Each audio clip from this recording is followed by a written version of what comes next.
Welcome everyone. I'm Rose Bollen. I'm the Head of Strategic Information and Compliance here at Museums Victoria. I will begin by acknowledging the traditional owners of the unceded lands where Museums Victoria operates, the Boonwurrung and Woiwurrung Wurundjeri people of the Eastern Kulin Nation, and pay my respect to their ancestors and elders, past and present, and extend my respect to First Peoples who are with us today and to First Peoples communities across Australia.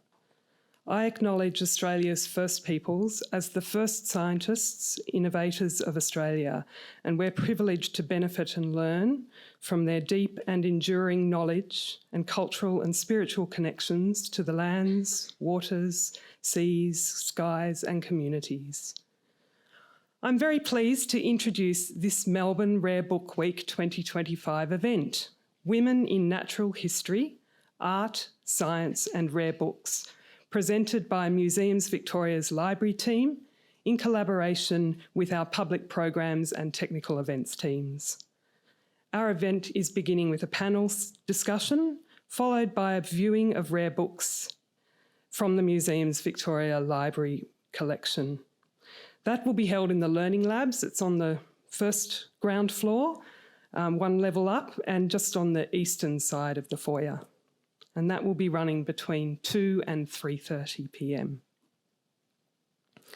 As part of this panel session, we'll be using Slido to collate and share your questions. The details for logging into Slido are just here on the lectern, and we encourage you to submit questions during the session, and we'll get to those at the end of the session. I'd also like to let you know that we will be recording this session and it will be made available on Museums Victoria's YouTube channel. I'll now introduce the moderator of the panel discussion, Hilary Harper. Hilary Harper has a degree in English Literature and Cultural Studies, a graduate diploma in professional writing and editing, and 30 years' experience in radio. In her time at the ABC, including local, state and national programs, she's covered everything from news and current events to traffic reporting, arts, health, gardening, science, finance, education, relationships, parenting and much discussion of food. Hilary is curious about everything that affects us through the different stages of our lives. Her own life goal is to one day own enough bookshelves. She's now the voice of ABC Radio National on weekday afternoons. Thank you, Hilary.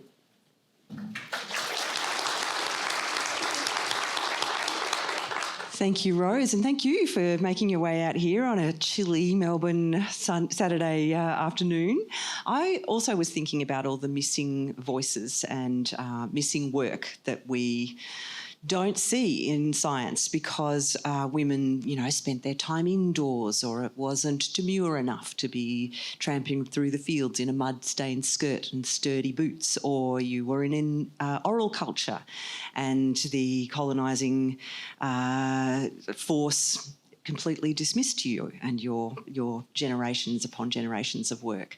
So we're going to do a bit of reclaiming today, and we're going to look a little at the idea of women as stewards of knowledge in the face of that thing that sometimes happens when women are the holders of a particular knowledge, where it gets dismissed as witchcraft or taken over, like midwifery, by a different kind of science. So we're going to examine some of those ideas today. And a fantastic mix of skills and perspectives awaits to help us with that. Mali Moir has been a botanical, scientific and natural history artist and teacher for 20 years. She's got award-winning works in many collections. She does a lot of work with threatened species and in the field, and we'll come back to that. Rebecca Carland, on the end, is a senior curator in the history of collections at the museum.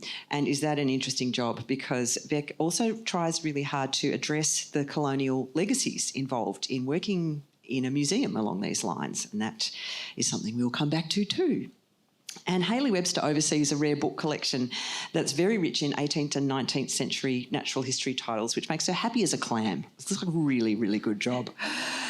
She really loves highlighting the amazing female naturalists who contribute to those publications, which is very, very lucky for our purposes today. So welcome, the three of you. Thank you so much for coming to this panel. And don't forget that you can ask questions on Slido at any point during this discussion, because often something pops up and you think, oh, yes, I'll ask it at the end. And at the end, you're like, what? I can't even remember what I needed from the supermarket. So if you put it in now, it'll pop up and I'll be able to scroll through them and pick them out at the end. I'll start with you, Hayley. As manager of the museum library, you see some stunning examples of women's work in natural history, natural sciences. Tell us about some of the things that stand out for you. Sure. So I was lucky enough that when I first started working in the library, there was a really beautiful exhibition called The Art of Science, and that introduced me to a number of female illustrators in our collection straight off the bat. And so some of those include Maria Sibylla Merian, whose work we will see displayed up on the screen in one sec. There we go. And yeah, she was a German entomologist in the late 17th and early 18th century. And another illustrator that I was introduced to at this time was Elizabeth Gould, who I'm sure many of you have heard of before. She was the wife of the famous British ornithologist John Gould. And she's really important because she was his first primary illustrator and collaborator, and together they established the house style that he went on to make such a success in his publishing career across the 19th century. And a local example includes the Scott sisters, and they were based in New South Wales. Their father was an entomologist, Alexander Scott. Helena and Harriet Scott were his collaborators. They went out into the field and collected moths and butterflies, and they also, helped his field research and then did the illustrations for his book, Australian Lepidoptera and Their Transformations. So they were important early female naturalists in Australia. But just to touch on Maria Sibylla Merian quickly, she was born into an artistic family. Her father was Matthias Merian the Elder. He was a publisher and also engraver, but he died when she was quite young.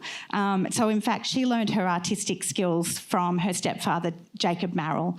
And so she was well schooled in etching and engraving technologies. And in addition to that, she also developed her own interest in science, and she was very interested in insects in particular, and she caught them and raised them herself so that she could, make observations about their behaviour and food and so on. The interesting thing about Merian that I learnt recently was that at the time that she was writing about insects, there were few common names in German for moths and butterflies, so she created her own language, and as you'll see, it's quite charming. The other interesting thing I just wanted to share about her was that she was quite intrepid. She headed off into the field. She travelled in her 50s along with her daughter. She travelled to Suriname in South America, which at the time was a Dutch colony, and she was living in Amsterdam. So she was kind of connected to the colony through that. And she went off and spent a couple of years collecting and observing, and came back and published an amazing work with this beautiful pineapple, which you will see later. Pineapples were really quite fascinating objects in Europe at the time. This is a beautiful illustration that you'll also see, a snake versus caiman. She's a fascinating example of someone who, really melds the art and the science in natural history illustration. And that's something we'll talk a little bit about with you, Mali, in a moment. But I want to ask you, Beck, what were some of the challenges that women faced? Because we do have this idea of women in the 17th and 18th centuries as having to be in the home, having to look a certain way, act a certain way. I imagine there were, low-level barriers, high-level barriers. What do you see? I suppose the work here is often in the 19th century focused in Australia, and there were lots of barriers. Here particularly, I mean, we're mainly focusing on people that aspired to publish or were published for Rare Book Week. But there were other categories to start with. I mean, if you weren't white, you were completely excluded. And when it came to Aboriginal people, their knowledge was, particularly in this realm, often extracted and used without acknowledgement at all, and then even the record of those interactions removed.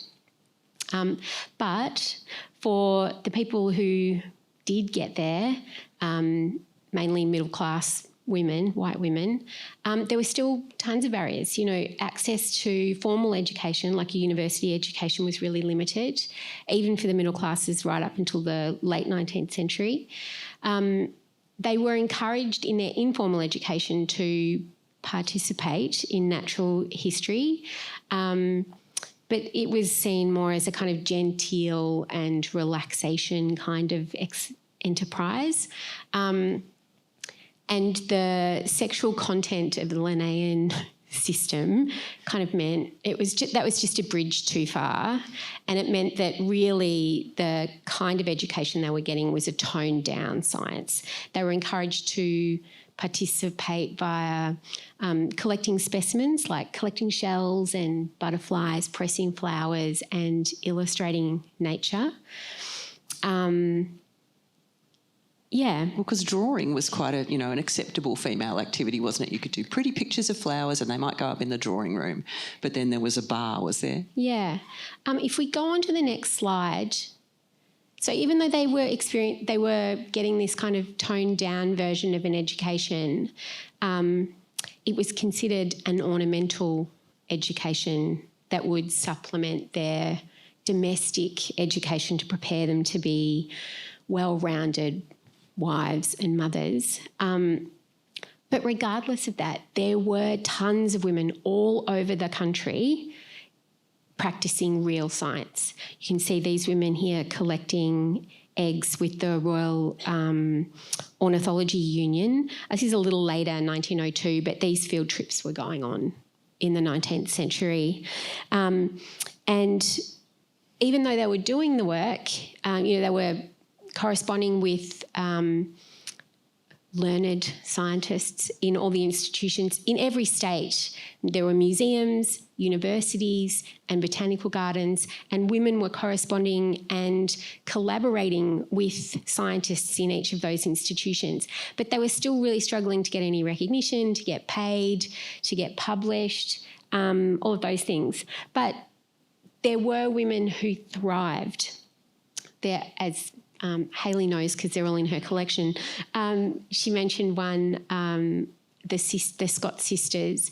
There seems to me, I'm not the greatest expert in this area, but in the 20 years I've been working in the collections, it appears that there was this kind of situation that allowed for them to thrive, and it was where privilege met opportunity. They were all middle class, majority were middle class, and they seemed to come from a scientific background. Their fathers, uncles, or the community they were raised in was the kind of that intellectual kind of circles that that were around in that time in colonial Australia. If we could go to the next slide. Sorry, I forgot about this slide. This is actually, you can go to that one, Rose, thanks, it's great. This is actually an example of how they struggled, to get paid. This is from this museum's grandest publication in the 19th century, the Prodromus. The director at the time was trying to document the entire fauna of Victoria. He died before he finished. But this went from 1856 up to 1899, dozens of artists employed, not a single female illustrator. And there were so many at the time in Victoria. But what we did find, even when he did interact with a woman, McCoy, he hired this woman to hand colour these plates because this was before multicolour lithography. He paid her 1/10 of the rate he was paying other colourists. And when Teresa submitted the work, in the archive there's a record of him writing to her saying that it's such fine work. I would pay you 10 times next time I employ you. He never did. And he never employed any other women either. Yeah. But like I say, given the right circumstances, it did happen. And one of the most successful that I love, if we could go to the next slide, Rose, is you can see here Louisa Ann Meredith in Tasmania. Takes my breath away. But she also was really immersed in these the scientific communities.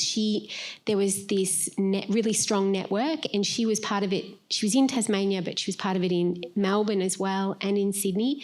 You know, that set of Howitt and von Mueller at the Garden, just immersed in that. And then really the real transition, I mean, for all of the amateurs in natural history, was that transition from amateur to professional. And towards the end of the 19th century, that started to include women by their inclusion into their societies. And this woman was the first in Australia to be made an honorary member of the Royal Society. That was in 1881, and that didn't happen. That was in Tas. It didn't happen in Melbourne until 1895.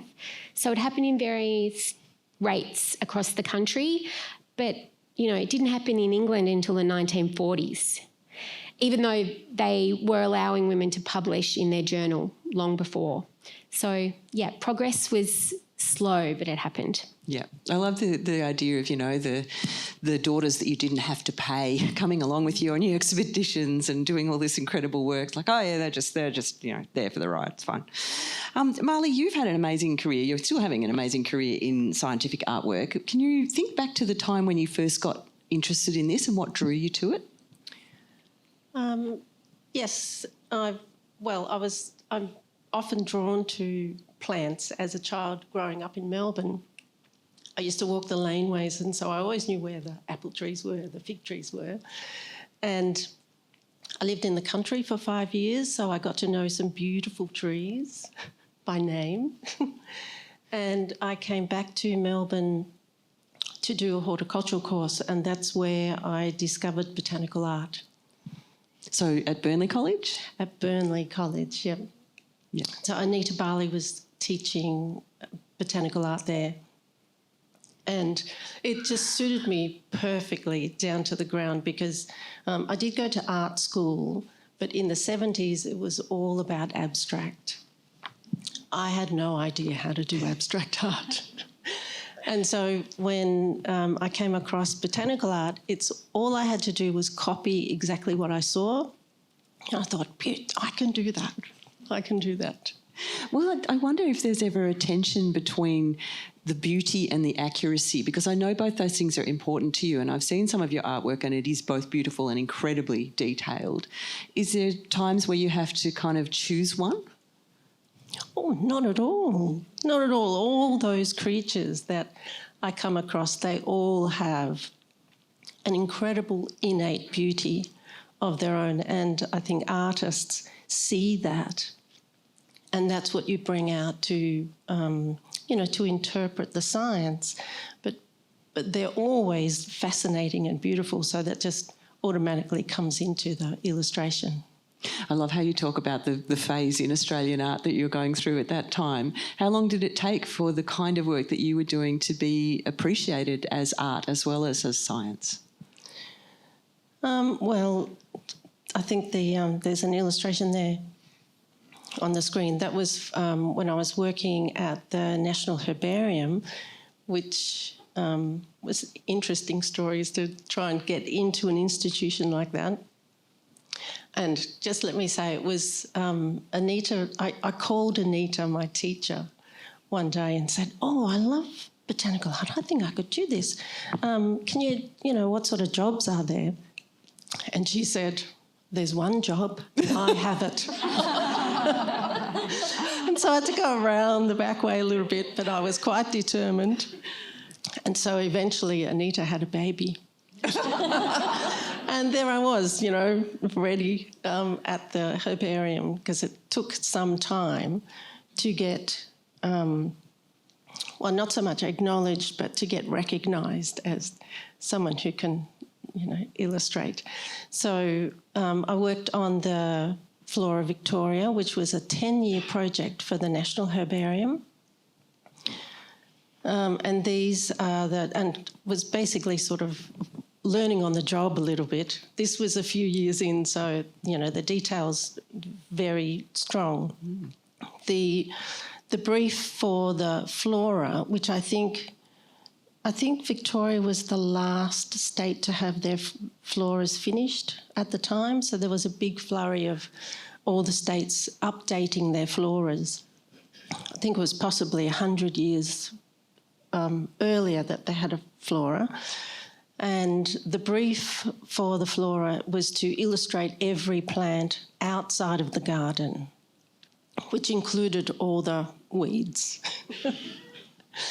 And so the idea also was, to illustrate them, but this picture that you see is an example. It wasn't always to illustrate the whole plant, but the identifying features of the plant.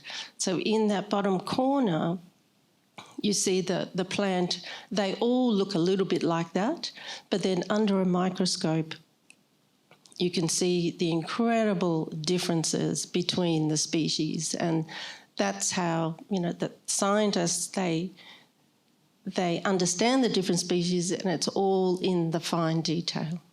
Are you ever going, I need more space on the page, it has to be bigger, there's more detail, we can't see it? Yes. Always trying to pack them in. Yeah. I do want to spare a little thought here for Anita, whose job disappeared while she had a baby, which is a very familiar story to a lot of us. But that's the context, isn't it? So few jobs for women. Yeah. But there are other things. Anita got to go home and paint the coloured paintings. Okay. So it was pretty special. Swings and roundabouts. But there's some more images that are yours too. Did you want to say something about these ones? This is Opuntia. And it was just fantastic working at the herbarium with all the different botanists, because they all specialise in their different areas. Opuntia came in a cardboard box with barbecue tongs. And they said, just be really careful how you handle that, because those spikes, they can get in your eye. But the detail work, all under microscope, and was just superb job. I loved it. And the flora, a 10-year project. And so not a lot of work for illustrators continued after the flora finished. Yeah. It's really interesting hearing the present day situation and contrasting it with the situation in the past. I wonder, when it comes to challenges around your gender, how it compares. Have there been times when you've thought this is about being a woman rather than this is just about a scarcity of illustration jobs per se? I haven't noticed any problems, and I think that it's fairly well recognised that botanical illustrators tend to be women. I think one of the problems is just having a position for an illustrator, and I think it's a rare thing to get on any expeditions to start with. And these are pictures of it was an amazing expedition to Papua New Guinea. And just to say, I think the organiser wasn't sure whether I was a man or a woman, because they only saw my name. So I was like, oh, phew, it's all right. But the expedition was rare for them to have an illustrator on this particular, on the expeditions. It was the French Natural History Museum, and they had a program where they went around the world. They chose hotspots to go and do collections. And this particular expedition, the patron insisted that they have an educator and an illustrator on the expedition. So I did manage to get on to that one. It was a bit grueling. It's all very romantic, but I do know some other artists who go out into the field and we chat in private, and we go, wow, that's hard. Well, are you doing the art in the field, or are you collecting specimens and taking them back and having a quiet space where you can focus? It's not, I wasn't doing any, nature journaling out in the field. It was really just collecting. And interestingly enough, I am primarily a botanical artist, but the 2 expeditions that I've been on, I go on to the marine team. So, and I love fish and marine creatures. And on this expedition, there was a lot of mollusk experts and crustacean experts. So they're very difficult to illustrate. But just to mention, I love research scientists. And we got to go on this trip with the scientists who wanted to explore something in that background, in that scene.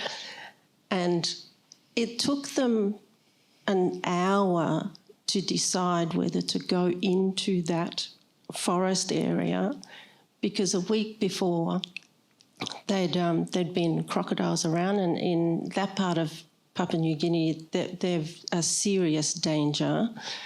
But it took them an hour to decide. It was like, it would take me a minute. No, we're not going in there. And sure enough, they went in. How many came out? We're standing around waiting for them to come out. Did they all make it? They all made it. Okay. Yes. Could have been quite a different documenting experience. Hayley, we talked a little bit before about, the challenges of being involved at all. And then let's talk a little bit about the challenges of being involved in the literature, because, does science count unless it's been documented? How did women fare? I think a bit mixed, and I've got a couple of examples to show that.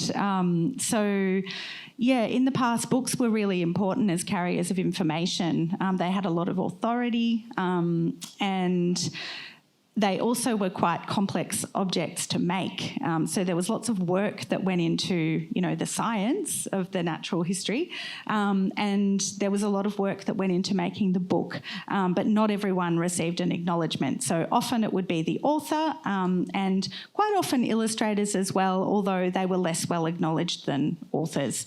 So going back to the Scott sisters in New South Wales, they were relatively lucky, as Beck said before, the women that did receive an acknowledgement tended to be more privileged, and that was the case with them.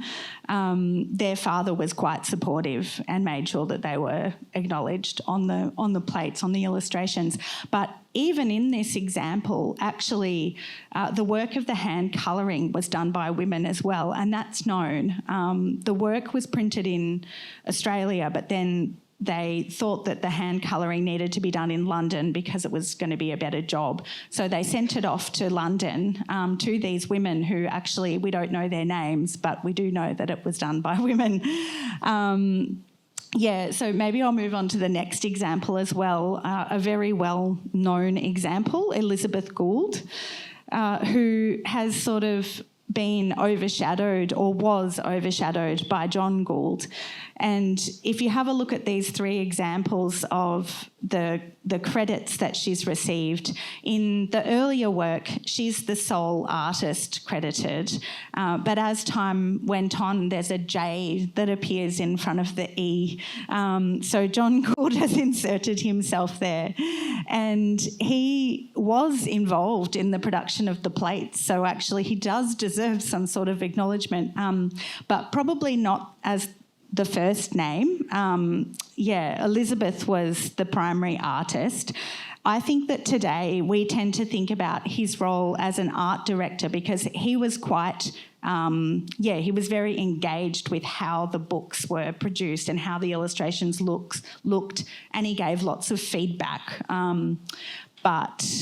It was Elizabeth's work really that was the creative part of it.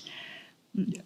And Mali, I mean, your work has appeared in collections, museums and publications, scientific publications. What's it like taking that work from the studio, the natural world to the studio and then seeing it in print? Are there any kind of reflections that you have about what it's like being in a publication?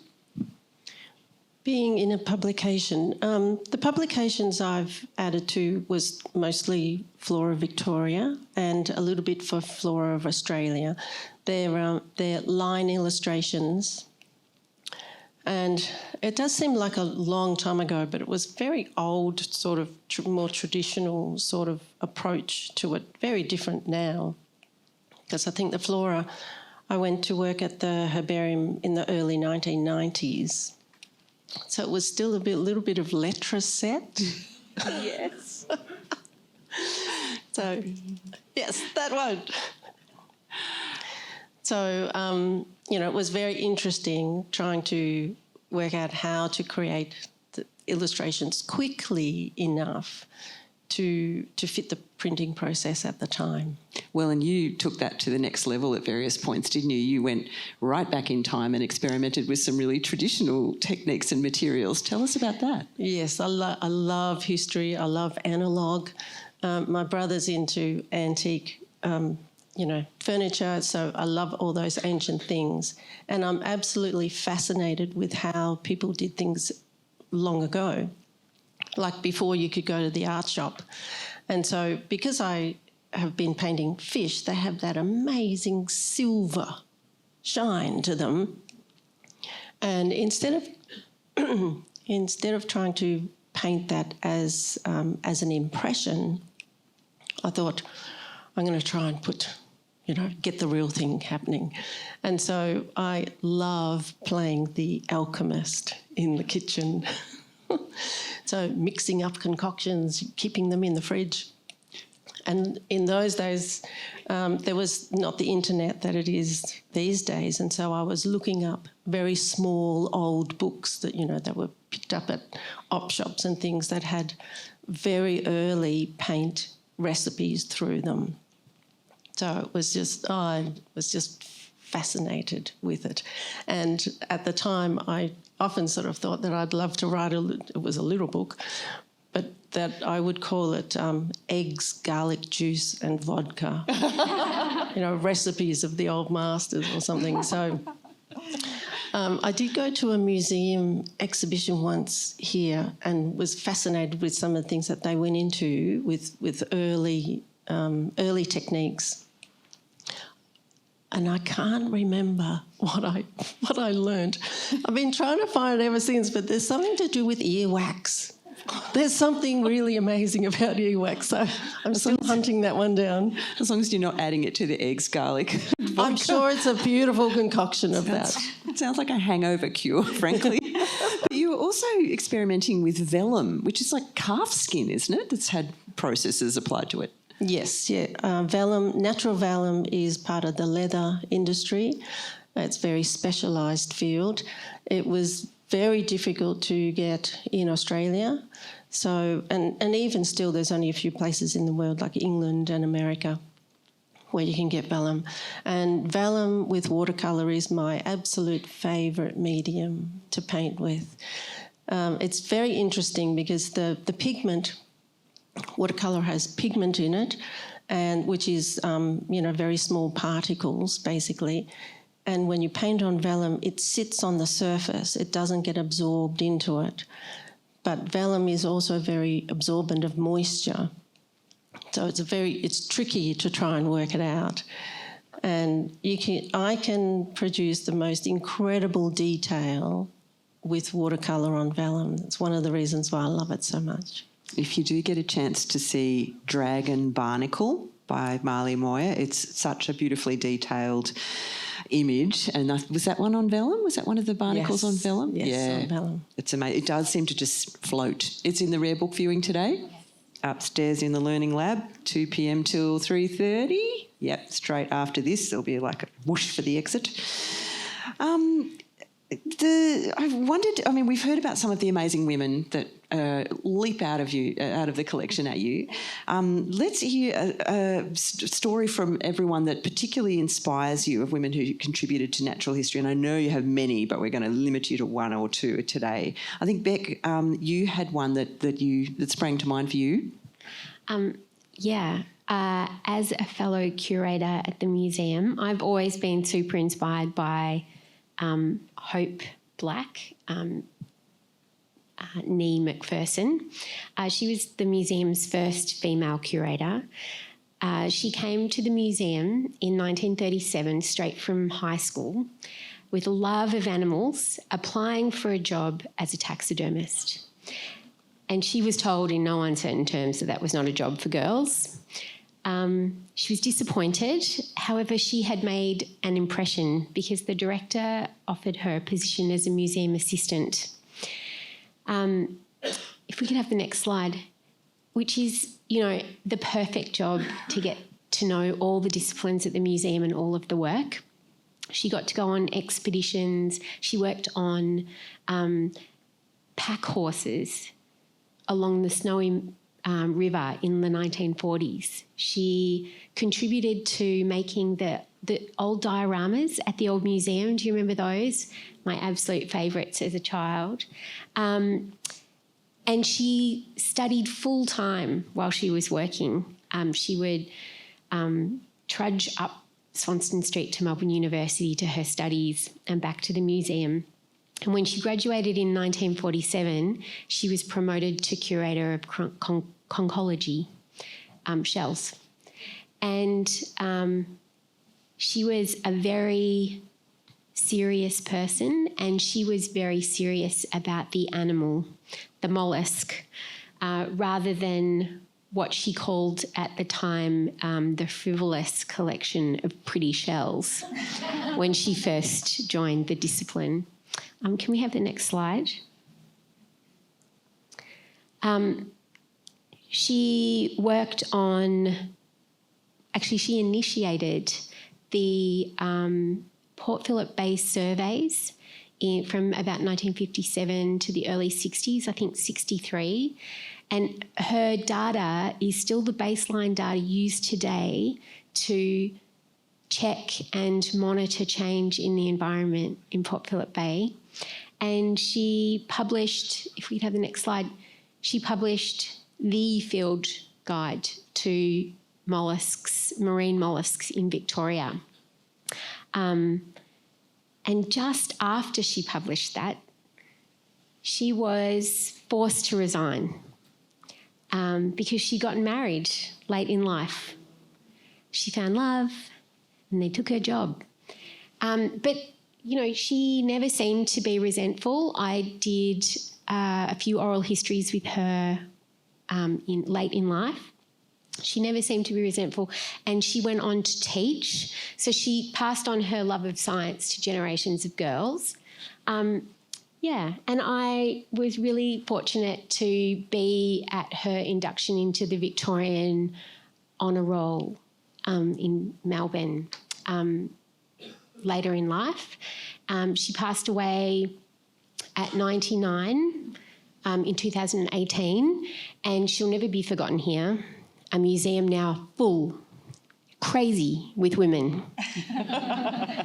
We're everywhere. We're the majority. We are legion. We are legion. Mali, can you think of artists who inspire you? Oh, yes, there's many amazing botanical artists doing just absolutely incredible work, because there's quite, the renaissance to botanical art is, it continues, it's really strong and thriving. In particular, though, there's Katie Syme in Western Australia, who paints fungi, and I'm very impressed with some of the women who take their art and then move across and become scientists, which is what Katie's done. She now is working with the National Herbarium, I think. And the women who go out into the field to collect their work. So there's Jean Dennis, who travelled all of Australia to illustrate the Brachychiton genus. Ellen Hickman, she goes out, she's a field botanist, and she goes out, into the wilds on her own. I'm always worried about her. Every now and then I call her and I don't hear something for months, and I think, I hope she got back okay.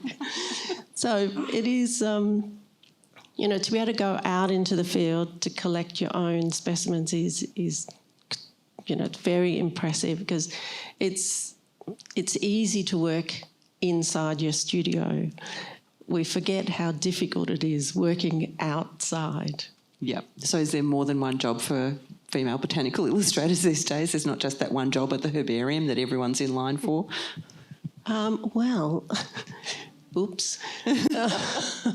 There's a lot of the herbariums, like when I was there, every herbarium that I knew of had an illustrator. Not anymore.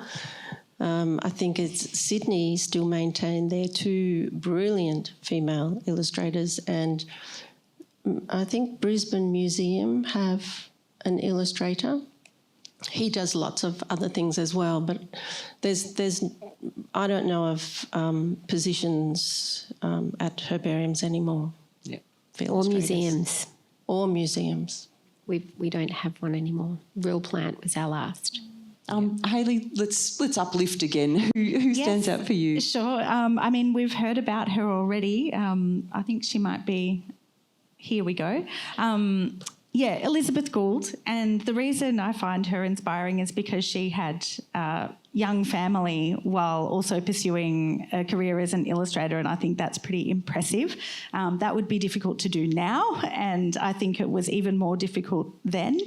Similar to Mali, I'm quite inspired by people that go out into the field too, and she did. She visited Australia with her husband, John Gould, in the late 1830s, 1838 to 1840. They did a 2-year trip to undertake research for the Birds of Australia series, which went on to be a really important work in Australian ornithology that sort of dominated Australian ornithology for the rest of that century. And, she left some of her children at home and took her eldest with her, took a journey by ship to Australia, and then John went off hunting and collecting and observing and, networking and things out into the field, and she stayed a bit closer to home. They were staying with various families in all the different places that they visited. She did lots of sketching while she was here, and actually saw a lot of Australian birds and also the plant life as well. So when they went to publishing this work, it's much more realistic than some of the earlier works on Australian birds, where people were working with specimens that they'd never seen in the field. So, I find that very impressive. Unfortunately, she died quite early on in the publication of this work. So they were here till 1840. They hightailed it back to London and started publishing immediately, but she died in 1841. But, her artwork was actually used to produce the rest of the illustrations throughout. I'm just aware that we're rocketing towards the finish line, and I do want to leave some time for questions, so get them in on the Slido if you would like to ask a question of any of our panellists. But Beck, I know that you and Mali have both done some field work. Tell us a little bit about that in summary. We at Museums Victoria Research Institute, which is the part of the organisation that I work in, bioscans, as we call them, have become a feature. We partner with Parks Victoria and we go out to national parks kind of annually, and that baseline data then feeds into Parks Victoria's planning and government agents, and also all of the scientists here in the various disciplines use that data in their own work. And they're a brilliant thing to be part of. It's for me, for history of collections, it's like going on a 19th century expedition, because all the disciplines kind of descend on a location for an extended period, say 2 weeks. We set up a base camp. You might want to do a couple of slides. All the tech is a little more advanced than in the 19th century. We're not in buggies.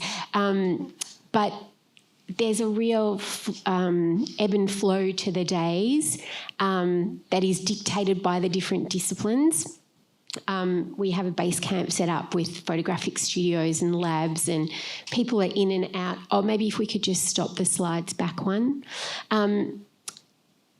And, you know, the mothers, for instance, don't even wake up until after dark, and they head off with their big white sheets and lamps for catching bugs all night.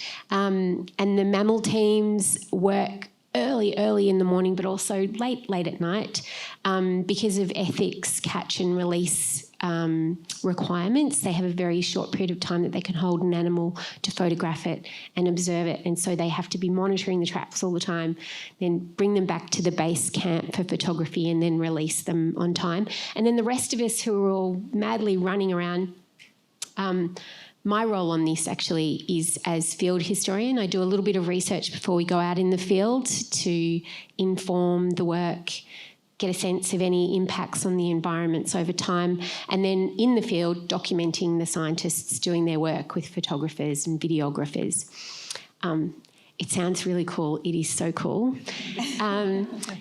There's no denying it. And flying around in helicopters every now and then. But all of this is happening all the time, and all night, people who are working all day are just documenting and registering material all night from working all day. So it's this 24-hour-a-day thing. And if you go to the next slide, Wilson's Promontory was our first in 2011. Well, my first. I'm not sure that there was one before that.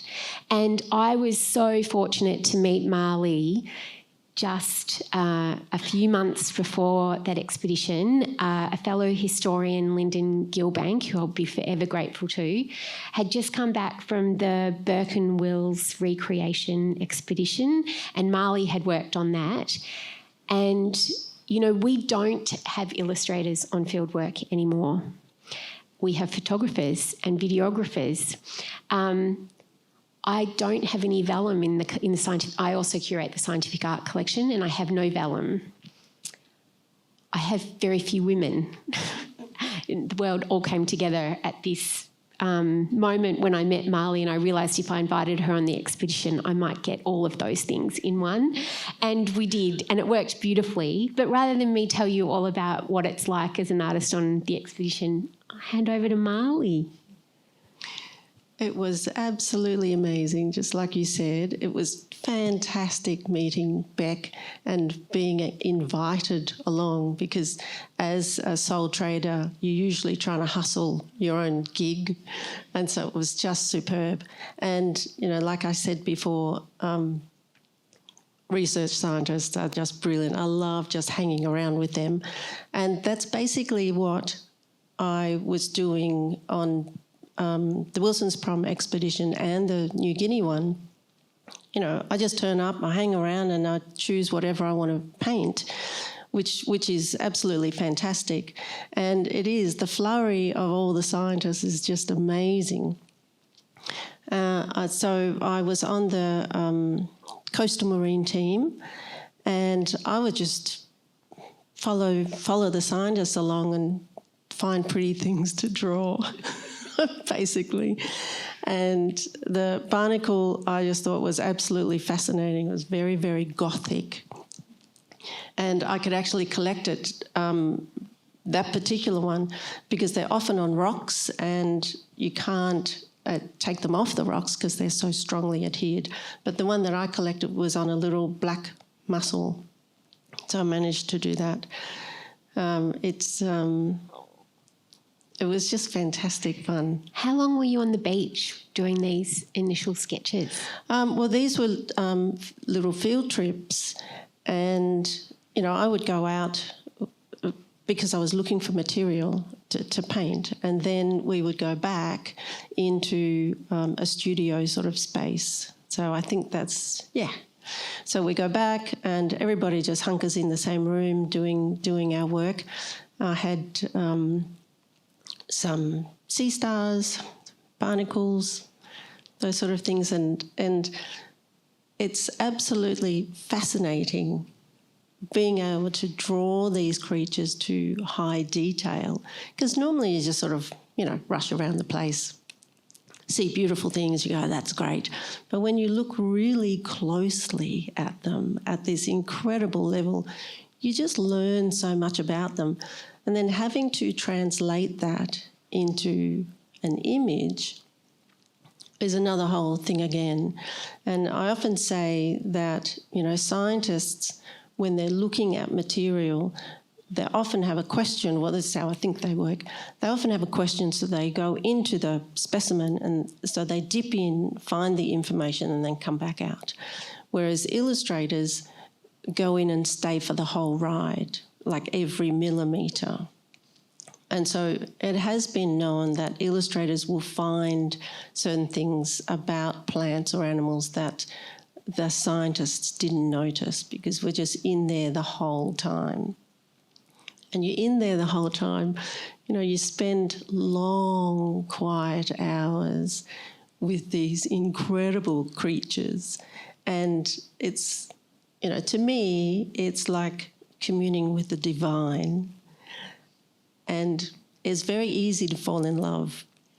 And like I said before, some people would think, oh, these are ugly sort of things. But when you spend that much time, looking deeply into, another living species, they show their beauty. And all the details, I found, so I researched the life cycle. Oh, no, I don't know whether I'm allowed to say this. Say barnacles. They are you have known to say it now. I have to say it now. I'm a bit embarrassed. I wasn't planning on saying it. But barnacles, I did find out that they do have the largest penis in all the known world. So it is very interesting, the sorts of things that you find out about the creatures that you illustrate. And that's our take-home for today. Look them up. They're fascinating. I worry that not for that reason, obviously, but for other reasons, you're going to make everyone want to be a botanical illustrator. The herbarium's going to have a queue out the front for that job. But I think this is a very handy coincidence that the first question here dovetails nicely with the question that I wanted to ask as well. Can you speak to any museums who are addressing the underrepresentation of women in their natural history collections and displays? Do we still need to do more? I'll ask Beck and Hayley to respond to that, because I do wonder if it's A, just about adding women and stirring, and B, how do you fill the gaps, like you were saying before, of, people whose names we don't have, people who weren't accorded the acknowledgement of their scientific knowledge when colonial settlers came? Yeah, I'm always still looking for other 19th century women, somewhere in someone's attic. There's a great-great-aunt Petunia's unknown diary, and please call me when you find it, particularly amateur work. I'm so interested in still finding that. But more and more, I spend my time dealing with the complete erasure of First Peoples, particularly in science here in the place we now know as Victoria. And it was on another bioscan, actually, that my work shifted into that area. After Mali, I invited lots of other people on other bioscans because it worked so well. And I think it was 2015 or 16, I invited, I worked with Yorta Yorta Barap Barap elder Auntie Esther Kirby. And that was remarkable, absolutely remarkable, seeing her working with the scientists on country where her ancestors had worked with our first curator, William Blandowski. And that changed everything for me. And so that's the kind of work that I do now. That's how it's being addressed. And more across the entire sciences, that's being addressed now so that in the future those same errors are not happening again. So there's a lot of co-curation of research projects on country, seeking permission first, making sure that the outcomes for current science align with the RAP's current needs and plans and hopes for repairing country. So that's the kind of work that I'm doing. Yeah. And Hayley, are we having to reassess what we think of as science in order to fill those gaps? I mean, I guess I can only speak to the collection that I work with, but yeah, I mean, I'm definitely looking to fill gaps in the collection or highlight the women that are there. Sometimes it's just a matter of, you know, finding that and then adding it to the catalogue record, or it's, you know, opportunities like today to highlight the work that is already in the collection. But yeah, we did acquire a beautiful new item recently, which we'll have on display in the Rare Book viewing after this, which was a French shell book aimed at women, published in the late 1700s, and kind of interestingly encouraging women, even in that period, to go out and participate in science and get an education. So yeah. Someone's asked how often was women's work taken and published under men's names, not just J and E Gould, but absolute theft? Yeah. Do you want to answer that? Science? Oh, am I on? The science, absolutely a lot. I'm not sure about illustration. Perhaps it was more omission. Women would illustrate for a scientist, and then they actually, if men had done the illustrations, they would have noted them. So yeah, omission. But yeah, for amateur science, I think people were publishing, a lot of the men in all of those institutions that I was talking about were publishing works that benefited from collectors particularly in regional areas that were women. And that was not always acknowledged. Yeah, and women were undertaking supporting roles like doing letter writing, you know, housing collections, or dealing. They could be dealers. They could be doing all these sorts of things that actually supported the publishing side of things. But, yeah, then it's not as well acknowledged work. Yeah. And Mali, there's a question here about the industry of illustration. Has the advent of photography, technology and photography, decreased the amount of work for illustrators? I think there's a place for both. So the photography these days is absolutely incredible in the detail. At the same time, illustration, especially those line drawings that are for identification, like for the floras, they're very, very clear. Whereas a photograph just doesn't show things clearly enough, because the line drawings are basically diagrams. And so you really need the specimen in your hand to be able to sort of look around the corners and see all the details properly. You know, a lot of the time it's under microscope. And your illustrators have to interpret what they see into an illustration that someone can read. So in line art, there's a lot of language that has to be incorporated in that to be able to translate the science. Yeah. And I'll just finish up quickly with this question. If you could compile an acquisition wish list to expand your catalogue of women in natural sciences, what would that list include? Well, interestingly, Beck had Louisa Ann Meredith up on the screen. We don't have any Louisa Ann Meredith, and I think she's a great example I'd love to include in the collection. Would love to include her in the collection. Any patrons? Look, and we'll have a debate. Well, and the reality is some of these pieces aren't terribly expensive. All of her publications, her books, we could purchase for under $2,000. You know, like some might be a little bit more. But the reality in public institutions now is that we have less and less funds available for those kind of gap-filling purchases for the collections.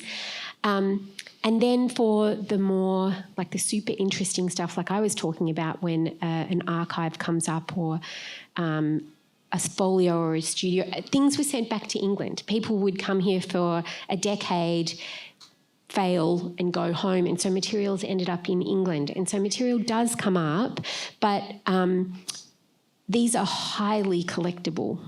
And so we are then competing with very rich patron types who compete with the institutions to put them into private collections.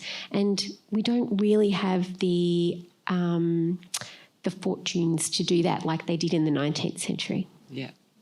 I think the thing that stood out for me today from this discussion is how the art and science work together and uplift each other to increase the sum of our knowledge and our appreciation of the natural world. But also that arc you can see where, you know, it's eternal vigilance that's needed to make sure people's voices are included, but also that the actual institution of botanical illustration itself continues to do that work. So I want to thank you all so much for illustrating that for us today. Thank you for coming out. Thank you, Rebecca Carland, Hayley Webster and Mali Moir.